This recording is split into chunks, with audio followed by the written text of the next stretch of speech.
अस्सलाम वालेकुम dear student. आज जो है हमारे पास लेक्चर नंबर 3 है। लेक्चर नंबर 1 और 2 में थोड़ी सी आवाज़ की जो क्वालिटी थी वो इतनी अच्छी नहीं थी, जिसकी वजह से थोड़ी सी आप लोगों को परेशानी हुई। बहुत माज़रत। कोशिश करेंगे इस वीडियो में आपकी जो वॉइस क्वालिटी है वो बेहतर से बेहतर कर सकें। तो आइए आज टॉपिक की हेडिंग लगाते हैं। Poem number 4। किसी ने अगर पोएम नंबर 3 पढ़ लिए तो इसे 4 कंसीडर करेंगे। किसी ने अगर 3 पढ़े हैं तो इसे 4 कंसीडर करेंगे, और किसी ने 2 पढ़े तो इसको 3 कंसीडर, और किसी ने 1 पढ़े हैं तो इसको 2 कंसीडर करेंगे। जैसे जैसे बच्चे, आप कुछ बच्चे एब्सेंट थे, कुछ बच्चे लेट एडमिशन थे, तो जो जैसा भी हो ऑनलाइन क्लासेस में कोशिश करें कि इस लेक्चर को उसी तरह से कंसीडर करेंगे। अगर किसी ने 1 पढ़ा है तो इसे 2 का 2 कंसीडर करेंगे। अगर किसी ने 2 पढ़े हैं तो इसे 3 कंसीडर करेंगे, और किसी ने 3 पढ़ लिए तो इसे 4 कंसीडर करेंगे। और जो सेक्शन जो पहले से चल रहे हैं जिसने 4 पढ़ लिए तो इसे 5 कंसीडर करेंगे। ठीक है, तो हेडिंग लगाएंगे पोएम नंबर 1 2 3 4 5 अपने अपने हिसाब से हेडिंग लगा लें। और टॉपिक है हमारे पास से not the struggle not a well. Means मेहनत कभी भी जाया नहीं होती, या मेहनत कभी भी रायगा नहीं होती। इसको लिखा है Arthur, not author, right. Arthur Hugh clock ने लिखा है। किसने लिखा है? आर्थर हुक क्लॉक ने लिखा है। आइए, टाइटल को हम थोड़ा से बाद में हम जज करेंगे, पहले हम उस शायर के बारे में पढ़ लें जिसने इस नज्म को लिखा है। ठीक है, तो हेडिंग लगाइएगा साइड हेडिंग, उसी तरह जैसे हम क्लास में करते रहे। अबाउट द पोएट, उसके नीचे साइड हेडिंग के नीचे आप लिखेंगे नेम, बॉर्न, डाइड, एजुकेशन। ठीक है, name point number 1, point number 2 born, point number 3 died, और पॉइंट नंबर 4 एजुकेशन। तो आइए अपने स्क्रीन पर चेक करें। तो ये आपके डिटेल्स जो है वो स्क्रीन पर गिवन है, ये देखें। तो जो नेम पॉइंट नंबर 1 है अबाउट द पोएट में लिखिएगा Arthur Hugh clock. Second point पे लिखिएगा ही वॉज बॉर्न 1819 1819। ब्रैकेट में लिखेगा लिवरपूल। जिस जगह पर वो पैदा हुए उस जगह का नाम है लिवरपूल। ठीक है, अ डाइड कब निकाल कर गए? 1861 1861। ये आपके एमसीक्यूज के लिए इंपॉर्टेंट है। हो सकता है आपसे ये पूछ ले जाए, say not the struggle not a vail written by Henry Wotton, John Carey, फिर आर्थर हुक क्लॉक या विलियम शेक्सपियर। तो इन चारों में से जो राइट ऑप्शन है वो आप क्लिक करेंगे यहाँ पर। ठीक है, और आपके पास अगर ये आ जाए कि Arthur Hugh Clough was born dash year 1811 1899 1891 1819, जो राइट ऑप्शन होंगे वो आप यहां पर क्लिक कर लेंगे। ठीक है, तो ये 3 पॉइंट हो गए। 4th पॉइंट में लिखेंगे एजुकेशन, तो लिखिएगा he got his education at Rugby school and Balliol college Oxford. इन्होंने अपनी तालीम रग्बी स्कूल और बिलियल कॉलेज से हासिल की, और ऑक्सफोर्ड से। ये हो गए 4 पॉइंट। 1 में क्या लिखा? Arthur Hugh clock. सेकंड में क्या लिखा आपने? लिवरपूल। और थर्ड में क्या लिखा? सॉरी, सेकंड में लिखा लिवरपूल में 1819 में ये पैदा हुए। थर्ड में क्या लिखा आपने? He died 1861। फोर्थ में क्या लिखा? Rugby school and billiard college. Point number 5, point number 5 में आप क्या लिखेंगे मेरे बच्चे? लिखिएगा he was a British poet. He was a British poet. Point number 5। और पॉइंट नंबर 6 में आखिरी की जो 2 लाइन है वो लिख लेंगे आप। And devoted assistant of Florence Nightingale in her years working as a nurse who become a principal of Newnham college Cambridge. ये इनके डिटेल्स हो गए आपके पास।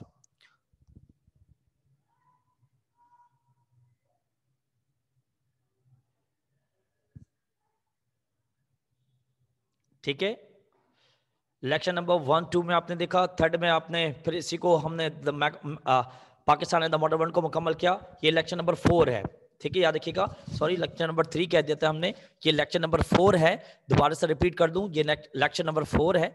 लेक्चर नंबर 3 में Pakistan and the modern world मुकम्मल कर लिए और उसके क्वेश्चन आंसर भी बता दिए आपको। ठीक है, ये लेक्चर नंबर 4 है जिसमें एक पोएम रखा, से not the struggle not the well. अब साइड हेडिंग लगाएंगे आप about the poem. About the poem, नज्म के बारे में।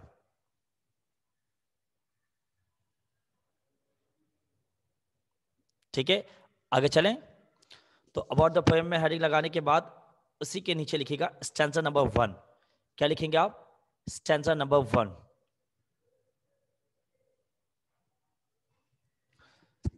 तो देखिएगा बेटा, स्टैंजा नंबर 1 पे हमारे पास क्या है वो चेक करें और उसे पढ़ लेता हूं, फिर उसकी एक्सप्लेनेशन जो है आप स्लाइड से लिखेंगे आप। ठीक है, मैं पढ़ता हूं। पहले टाइटल देख लें, से not the struggle not a well. कहा गया कि मेहनत कभी भी रायगा नहीं जाती। जब आप मेहनत करोगे तो मेहनत कभी नहीं हो सकता है, कभी आप मेहनत कर रहे होते हो वो फल नहीं मिलता उसका, कभी आप मेहनत नहीं करते हो किसी को वो फल भी मिल जाता है। तो मुख्तलिफ है, जैसे कि आप पैसे लेके मार्केट गए तो कभी कम कीमत में भी चीज़ परचेज कर लेते हैं, तो कभी ऐसा होता है कि ज़्यादा कीमत में भी हम पैसे ज़्यादा लगाते हैं और चीज़ें हासिल कर लेते हैं। ऐसा भी मुमकिन है ना भाई। कभी क्या होता है, हम कम पैसे लेके गए लेकिन चीज़ें बड़ी महंगी मिल गई। अब जब भी महंगी मिल गई तो अप्रोच नहीं होता। तो कभी मार्केट में जाकर भी ऐसा भी हो जाता है कि आप पैसे कम लेकर गए, वो चीज़ें बड़ी महंगी है, तो पैसे कम लेकर गए, चीज़ें महंगी हो गई। और कभी पैसे ज़्यादा लेकर गए और कम कीमत में लेकर आ गए, ऐसा भी हुआ। कभी ऐसा हुआ कि सब कुछ ठीक हुआ, चीज़ें भी लेकर आ गए अपनी पसंद के, वो चीज़ें डैमेज निकल गई। कभी ऐसा हुआ कि अच्छी चीज़ें गई, वो चीज़ें प्रॉपर मिल गई आपको। तो ज़िंदगी भी कुछ ऐसा ही है, कभी आप मेहनत करते हो, इसका सिला नहीं मिलता, तो अब मायूस होने की बात नहीं है। कभी आप कुछ लोग ऐसे होते हैं जो मेहनत कम करते हैं लेकिन वो अच्छे डेजिग्नेशन में बैठ जाते हैं, अच्छी जगह पर बैठ जाते हैं। तो आप मेहनत करते रहें, स्ट्रगल करते रहें, एक दिन ऐसा होगा जो आप सोच रहे हो वो आपकी सोच है, लेकिन हमारे रब ने जो सोच रखा है हो सकता है वो आपसे ज्यादा सोच रखा हो। हम क्या करें, हमने एक एम बना लिया कि भाई हम इस जगह तक पहुंचेंगे, हम इस जगह तक जाएंगे, ये हमारी सोच थी, और फिर हम मेहनत करें वो सोच तक पहुंच नहीं पा रहे, बहुत कोशिश करें नहीं पर पहुंच पा रहे। लेकिन कभी ऐसा होगा कि अल्लाह ने कुछ और सोचा होगा हमारे बारे में, कुछ और प्लान किया होगा, तो वो डिफरेंट सोच होती है। तो आप स्ट्रगल करें और मेहनत करें, नेक नियति से मेहनत करें, तो इसका सिला हमारा रब देगा। तो आइए इसी तरह से एक टॉपिक स्टार्ट करते हैं, से not the struggle not a well. मेहनत कभी भी रायगा नहीं जाती, चाहे आप मेहनत जैसे भी करते रहेंगे उसका सिला एक ना एक दिन जरूर मिलेगा। शायद आज नहीं मिल रहा है तो मायूस होने की बात नहीं, अगर कल नहीं मिल रहा तो मायूस नहीं, एक दिन ऐसा होगा कि जरूर। अगर आप हिम्मत हार जाएंगे, रुक जाएंगे, तो इसका मतलब आप वहीं हार गए। तो स्टैंजा नंबर 1 साइड हेडिंग है, से not the struggle not a well. अब मैं पढ़ने चला हूं और मैं आपको एक एक लाइन करके एक्सप्लेन करता हूं, फिर आप स्लाइड पे ले जाकर उसकी एक्सप्लेनेशन देखेंगे। कहा say not the struggle not a vail, the labour and the wounds are vain. VAIN, vain का मतलब यूजलेस, बेकार और जाय के लिए इस्तेमाल करते हैं। लेबर मजदूर और मजदूरी के लिए इस्तेमाल करें, वुंड्स जख्मी के लिए, मेहनत कश। तो कहा कि मेहनत कभी भी रायगा नहीं जाती या कभी भी जाया नहीं होती। कैसे? कैसे? अगर उस मजदूर की मजदूरी वक्त में दे दी जाए, उसकी उजरत अगर वक्त में दे दी जाए, तो उस शख्स की जो मेहनत है वो कभी भी जाया नहीं होगी।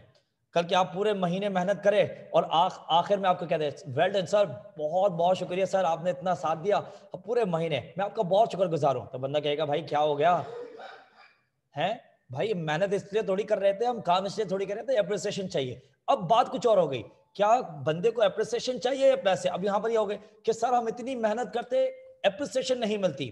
तो ऐसा करो भाई, सैलरी मुझे दे दो, मैं अप्रिसिएशन रोजाना कर दिया करूंगा। फिर कहेंगे भाई सर क्या हो गया, मैं मेहनत कर रहा हूं अप्रिसिएशन के लिए नहीं। तो बात इंसान की बहुत डिफरेंट होती है जाकर।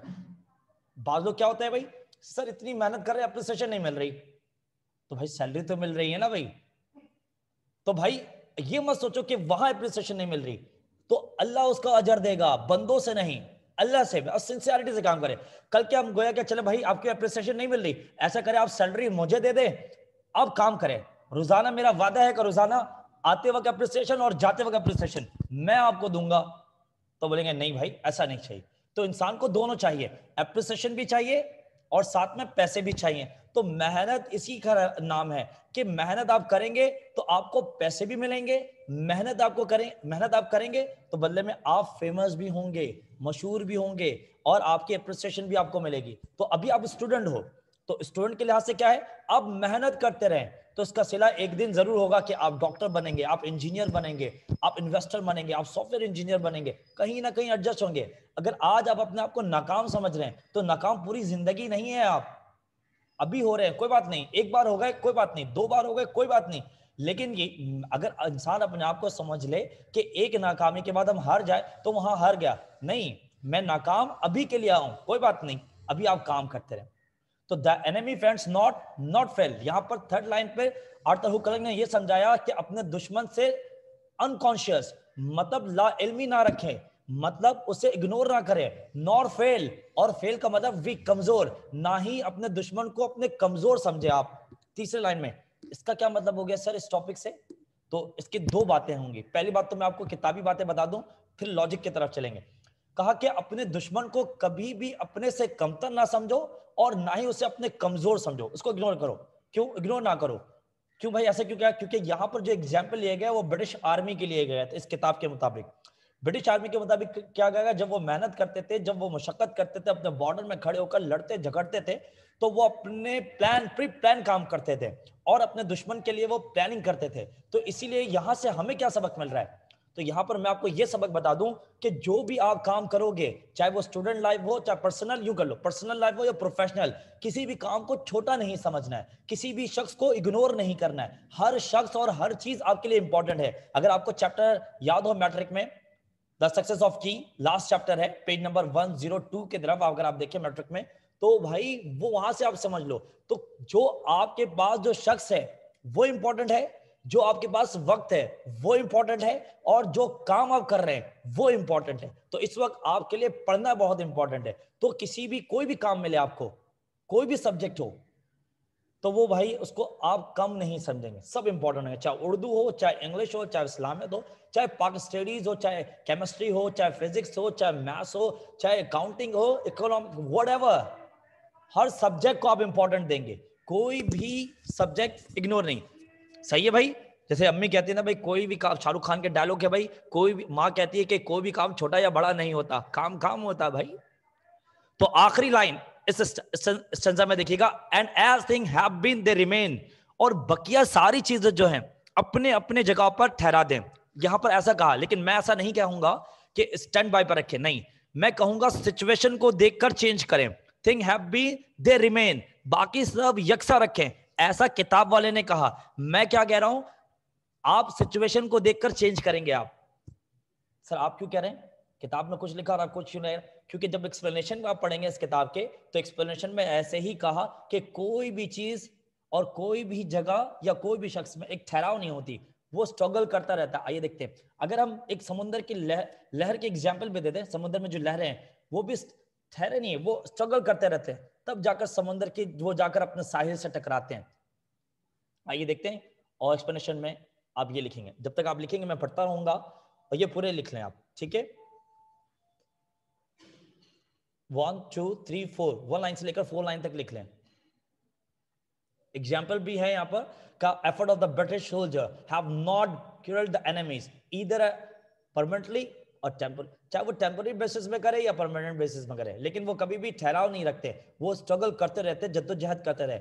और आखिरी लाइन जो मैं आपसे कह रहा था, रिमेन रखे ऐसा नहीं, थिंग्स आर नॉट स्टेगनेंट, लिखो एक्सप्लेनेशन में लिखा हुआ है, किताब की चीजें हैं, कहा कि जो चीजें हैं वो उसमें ठहराव नहीं होती, वो चीजें ठहरा नहीं सकते, but have change for the better, आप अपनी बेहतरी के लिए मेहनत करेंगे, मुशक्कत करेंगे। ठीक है, जल्दी से लिखे, 2 मिनट दे रहा हूं आपको।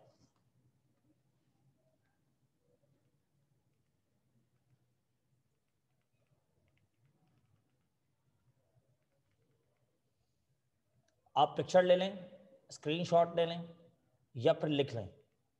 मजीद बात ना समझ आए, कुछ चीज़ें ना समझ में आए, तो मेरे YouTube चैनल पर जाकर वहाँ सब्सक्राइब करेंगे, और एक नहीं, 2 नहीं, 3 बार जितने मन करे आप देखते चले जाएंगे और सुनते चले जाएंगे, और एक एक करके नोट करते चले जाएंगे। ठीक है बच्चे, आपके आसानी के लिए मजीद स्टेटस में लगा दिया है, अगर बहुत बच्चे किसी को परेशानी हो रही है तो मेरे स्टेटस में जाएंगे, क्लिक करेंगे और डायरेक्ट पहुंच जाएंगे मेरे पास, वो लेक्चर आते जाएंगे। हर हफ्ते आपके लिए न्यू लेक्चर अपलोड कर रहे हैं, ठीक है? वो लेक्चर वहां से आप सुन सकते हैं और लिख भी सकते हैं, ठीक है? मजीद क्वेश्चन एंड आंसर जो है इंपॉर्टेंट, वो मैं आपको हर एक आखिर में बताता हूँ चैप्टर खत्म होने के बाद। तो क्वेश्चन नंबर नोट करवा देता हूँ नोट्स के मुताबिक, तो वो उसको देख लीजिएगा आप, या लिख लें या तो आप उसे पढ़ लें, जब हम टेस्ट फिजिकल आएंगे तो उसी क्वेश्चन के हम टेस्ट ले लेंगे। तो ये हो गया स्टैंजा नंबर 1। आगे चलें भाई, तो सेकंड हेडिंग लगाएंगे स्टैंजा नंबर 2। सेकंड हेडिंग लगाओगे स्टैंजा नंबर 2।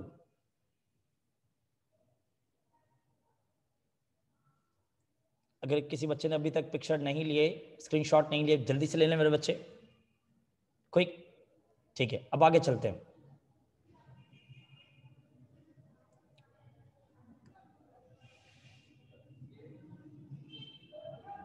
अब ये हो गया आपके पास स्टैंजा नंबर 2। अब स्टैंजा नंबर 2 पर जब हम आते हैं तो शायर ने एक एग्जाम्पल दिए हैं कि भाई मेहनत तो कर रहे हो, चलो आओ मैं तुम्हें एक एग्जाम्पल से समझा दूं, चलो आओ मैं तुम्हें एक मिसाल दे देता हूं। हाँ, अब आप ठहरे बच्चे, अब बच्चे तो होते हैं मन के सच्चे, उनको छोटी छोटी बातें समझानी होती हैं। तो आइए मैं आपको भी थोड़े से कुछ ऐसे समझा दूं, कुछ ऐसी बातें बता दूं, ठीक है। इफ होप्स वर ड्यूब्स, शायर ने कहा कि अगर आपकी उम्मीदें धोखा दे दे, ड्यूब्स का मतलब क्या होता है? डिसीव, DUPES, ड्यूब्स, ड्यूब्स का मतलब होता है डिसीव, धोखा देना। ये तो बात तो आप समझ चुके होंगे ना।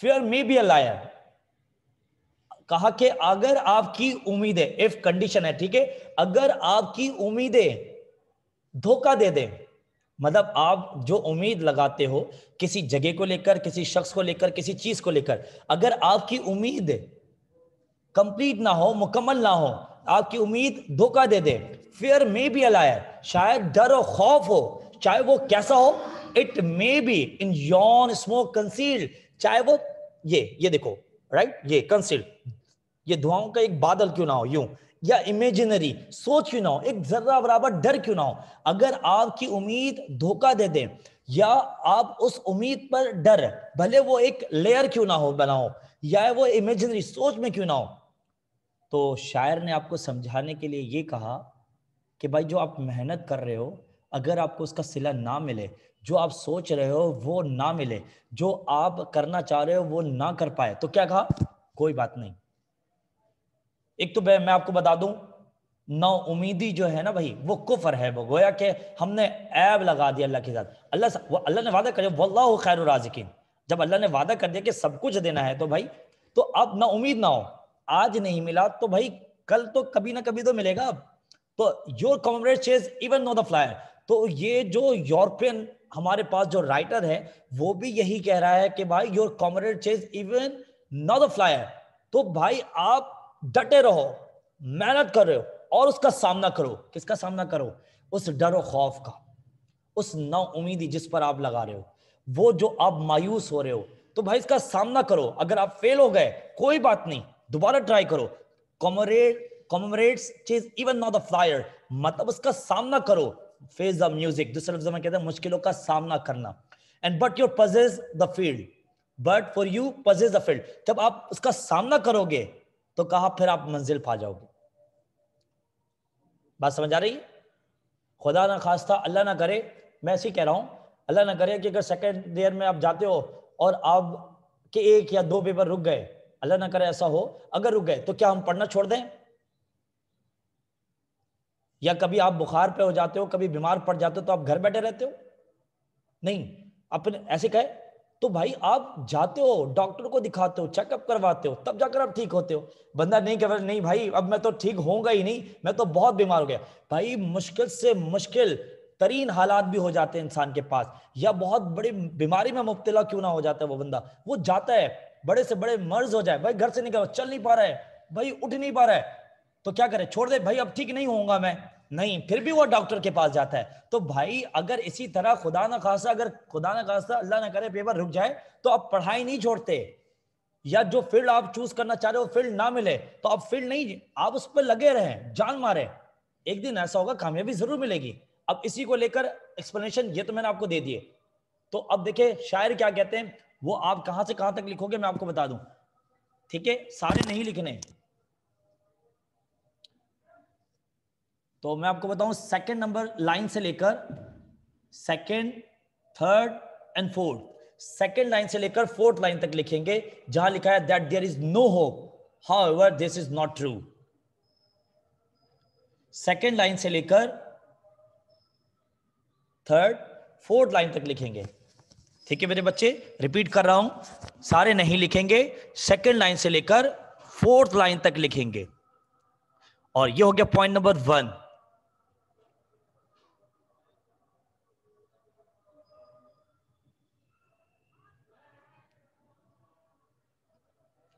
हो गया। अब पॉइंट नंबर 2 देखिएगा बेटा, पॉइंट नंबर 2 बता रहा हूं मैं आपको।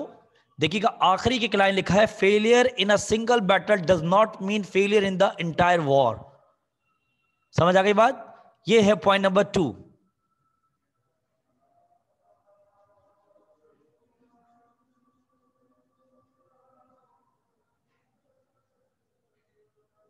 और फिर पॉइंट नंबर 3 देखिएगा, लाइन नंबर 1 पे देखिएगा, बिल्कुल लिखा है, लिखा है आपके पास। पॉइंट नंबर 3 में देखिएगा लाइन नंबर 1 से, द पोएट अप्लाइज, यहां से लेकर सेकंड लाइन पे क्लोज कर देंगे। ये पॉइंट नंबर 3 है। ठीक है, दोबारा रिपीट कर रहा हूं, पॉइंट नंबर 1 सेकंड लाइन से लेकर फोर्थ लाइन पे क्लोज करेंगे। पॉइंट नंबर 2 आखिरी लाइन पर पूरा लिखेंगे। और पॉइंट नंबर 3 फर्स्ट लाइन से लेकर सेकंड लाइन पे क्लोज कर देंगे।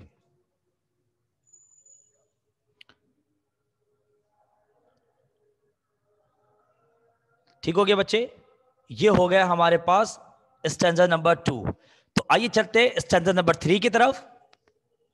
हेडिंग लगाते हैं, पिक्चर ले लें, स्क्रीनशॉट या लिख लें जो मैंने आपको बात बताई। अगर लिख लोगे तो ज्यादा बेहतर है।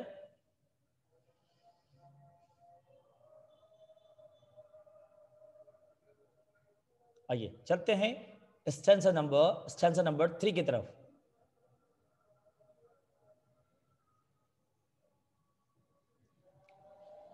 शायद ने एक मजीद एग्जाम्पल देते हुए कहा, for the while the tide waves, कहा कि समुद्र की जो लहरें होती हैं बहुत ही कमजोर। टाइड का मतलब या थका हुआ नहीं है, टाइड का मतलब हो गया वीक, कमजोर। इंसान से तो कमजोर है ना भाई, इंसान तो ताकतवर है। तो कहा for while the tide waves, समुद्र की जो लहरें होती है वो इंतहाई नाकस और कमजोर होती है।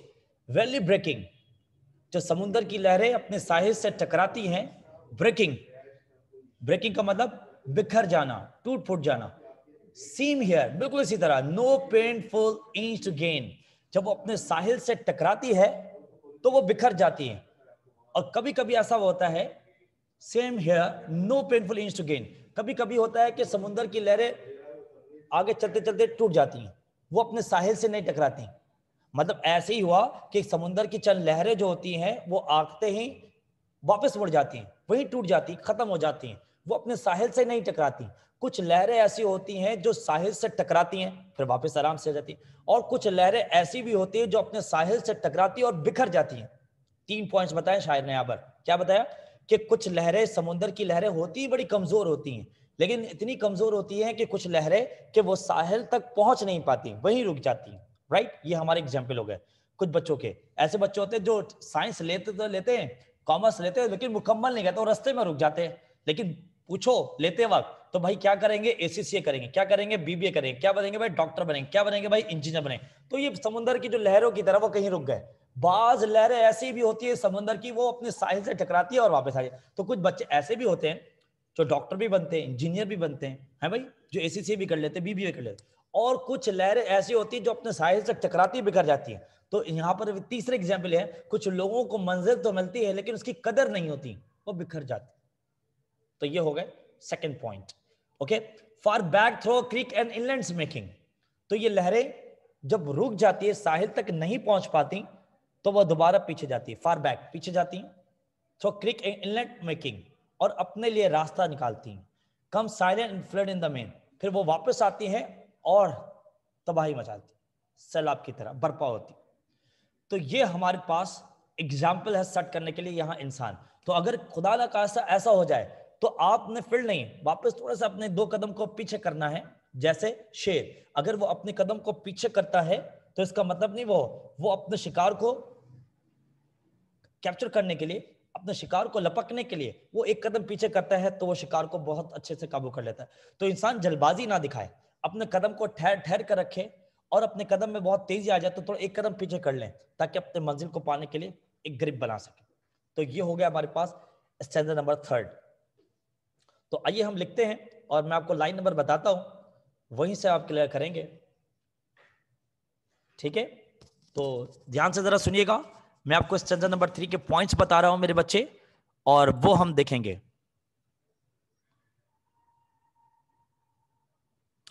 तो लाइन नंबर 1 से लेकर he talks instead about, line number 1 से लेकर लाइन नंबर 4 तक मुकम्मल लिखेंगे।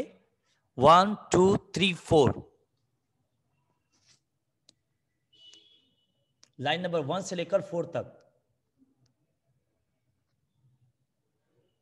और फिर लाइन नंबर 5 में आएंगे आप,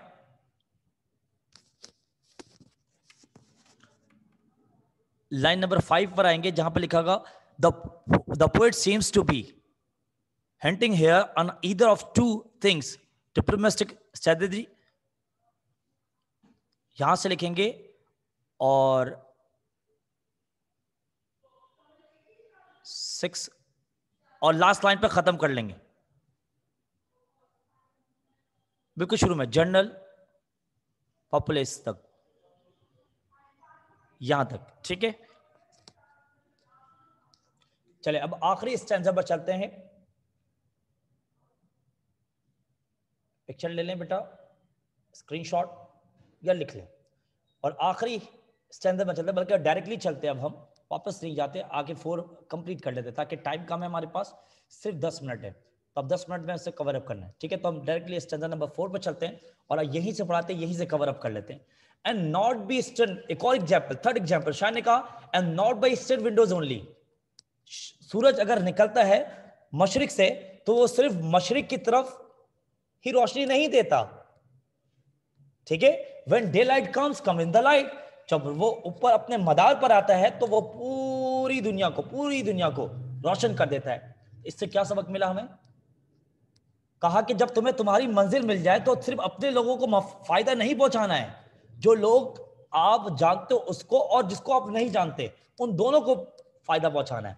इन front the same sun climb slow, how slowly, इस तरह से सूरज आहिस्ता आहिस्ता अपने मदार पर आता है और मुकम्मल, but westward look the land is bright, लेकिन वो अगर पिछले जानिब देखे, मशरिक से निकलता है तो मशरिक, तो पिछले जानिब भी देखे तो वहां जो अंधेरा है, तो बेसिकली वहां अंधेरा नहीं है, वो अपनी रोशनी को डाइवर्ट करता है, सूरज अपनी रोशनी को डाइवर्ट करता है चांद की तरफ। तो इंसान भी ऐसे ही रहे, जो इल्म उसके पास है, जो मंजिल उसके पास है, तो उसका फायदा सिर्फ अपने लोगों को नहीं, उन लोगों को भी होना चाहिए जो उनको नहीं जानते।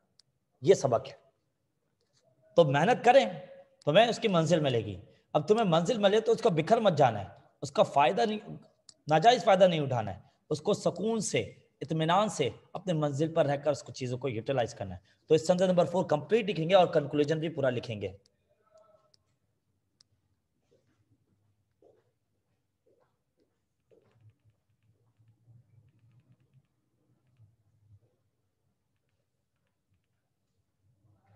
ठीक है भाई, कोई भी सवाल हो तो व्हाट्सएप ग्रुप में आप आकर वहां सवाल कर सकते हो, और वॉइस क्वालिटी के बारे में बता दें कि ये बात बिल्कुल आपको समझ आई या नहीं। हम चेकिंग के बाद ही इंशाल्लाह आपको डाइवर्ट कर रहे हैं, तो इंशाल्लाह उम्मीद है कि आपको ये आवाज़ समझ में आएगी। ठीक है, अपना बहुत सारा ख्याल रखिएगा।